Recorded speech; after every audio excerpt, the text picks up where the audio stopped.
శ్రీ లక్ష్మీ నృసింహ పరబ్రహ్మణే నమః.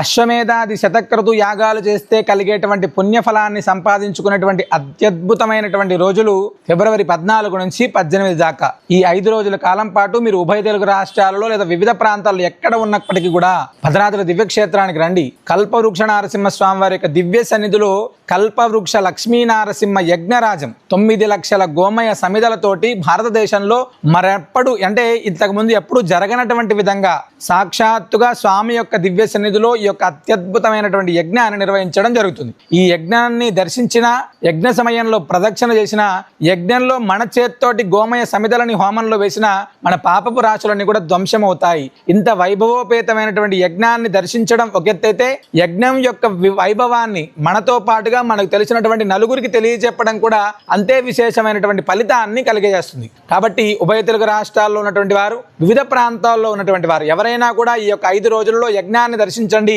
యజ్ఞ ప్రసాదాన్ని స్వీకరించండి, సకల శుభాలను పొందండి. సర్వేజన సుఖినో భవంతు.